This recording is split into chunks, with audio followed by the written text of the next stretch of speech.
Hello everyone, welcome to In the Trenches, Kroll's weekly threat intelligence briefing. Today is the 4th of August. My name is George Glass and joining me today from the threat intel team is Ryan Hicks and Ethan Afflery.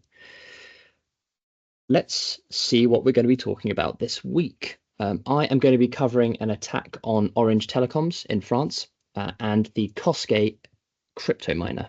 Ryan has updates on a vulnerability affecting macOS Sploitlight, and developers, specifically of PyPI and NPM, being targeted by phishing. Ethan will once again be taking us on a ransomware roundup featuring KTA 440 or Chaos Ransomware. On July 25th, 2025, Orange, a major French telecommunications company, detected and isolated a cyber attack targeting one of its internal information systems.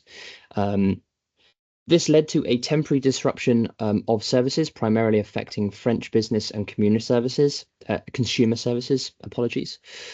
Authorities have been notified, and no evidence of data exfiltration has been found at this stage of the investigation. Although attribution remains unconfirmed, this is similar to prior breaches linked to the Chinese state-sponsored group KTA 374 or Salt Typhoon, which has previously targeted global telecom operators, especially those in the US.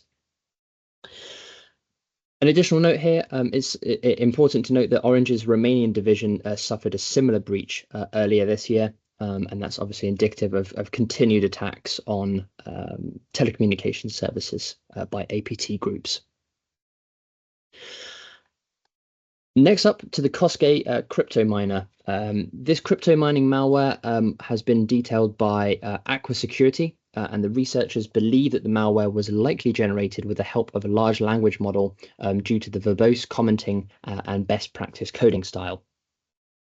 The malware uses misconfigurations in Jupyter Lab servers to gain an initial foothold into organizations. And once that has been established, the malware downloads two further payloads, a shell script and a C-based rootkit that are executed in memory. The malware uses polyglot JPEG files with malicious code hidden inside in such a way as the JPEG appears like a valid JPEG file, whilst also allowing the shell script to be able to run. There's multiple persistence mechanisms and can be modified by modifying auto-run functionalities of Linux. Initialization scripts in RC local, environment setup scripts in bash RC, and logout scripts in bash logout as well. And in addition to that, cron jobs as well. According to the report, the malware supports the mining of 18 different cryptocurrencies that are determined by the processing capabilities of the infected machine. And with that, I will hand over now to Ryan to run us through some of these other bulletins. Over to you, Ryan. Hey, George. So this first one, Microsoft discovered a macOS vulnerability. It's tracked as CV 2025-31199, as CVSS of 7.8, so just high, and they've nicknamed it Sploitlight. So it affects macOS and it allows attackers to bypass transparency, consent, and control protections via manipulating the Spotlight plugin bundles. So this vulnerability enables unauthorized access to private files, such as those in downloads, pictures, desktop directories, as well as cached files used by Apple Intelligence. And that could include things like sensitive data, geolocation history, face recognition metadata, and other pieces of data.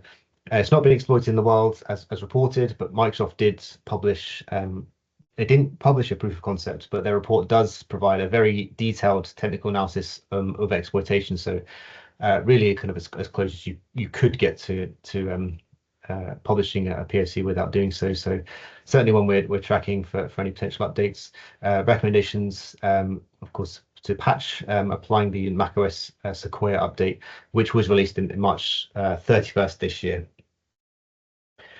Next up, internally, we've observed an incident whereby a user downloaded an NPM package where one of its dependencies, which is at the top there, ESLint config prettier, appears to have been updated to include malicious code. The code attempts to load a malicious DLL that had recently been added to the package. So the interesting part of this really is how they got in, just a bit of an insight. There was a GitHub thread discussing that package where one of the developers of the package stated that they had fallen victim to a phishing email, which looks to be from NPM support, but actually directed them to a fake verification website, which is shown on the right there. They shared a screenshot of what they saw. The developer noted that they had since revoked tokens to update the package, and they also removed the code.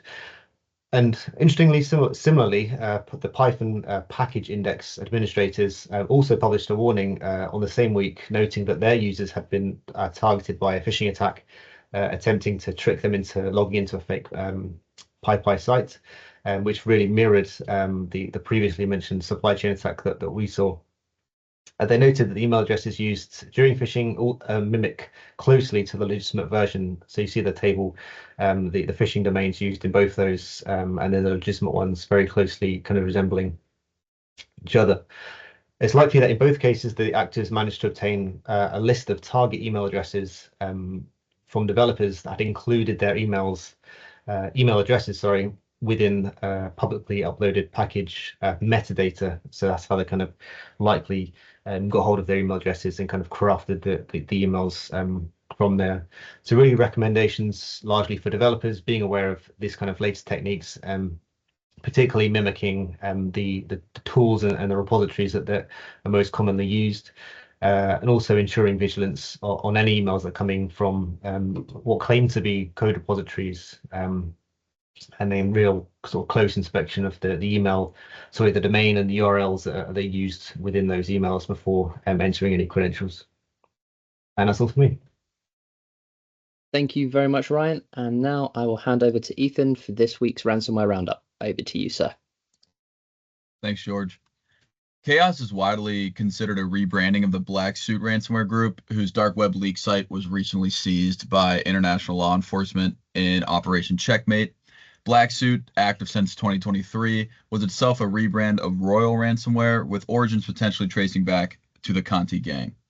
Operating as a ransomware as a service group, Chaos specializes in big game hunting and double extortion, meaning they encrypt files and steal sensitive data for leverage. Their cross-platform malware affects Windows, ESXi, Linux, and NAS systems, known for its rapid, selective encryption capabilities.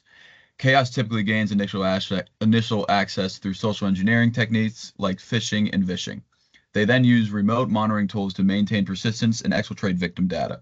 Their victims include organizations across various industries, predominantly in the US, UK, New Zealand, and India. Chaos employs aggressive negotiation tactics, threatening DDoS attacks, decryptor deletion, and public disclosure of stolen data to competitors and clients if payment is refused. One case involved a $300,000 ransom demand against a U.S. organization. In recent developments, the FBI Dallas division seized over $2.4 million worth of Bitcoin from an actor named HORS, a member of the Chaos Group. The U.S. Department of Justice is seeking forfeiture of these funds, connecting them to ransomware attacks. While Black Suit sites were disrupted, Chaos's data leak site remains active for now. Thank you, George. Thank you very much, Ethan. And that is all we have time for this week. If you have any questions or comments, please remember to contact us at cti@kroll.com. See you next week and have a great day.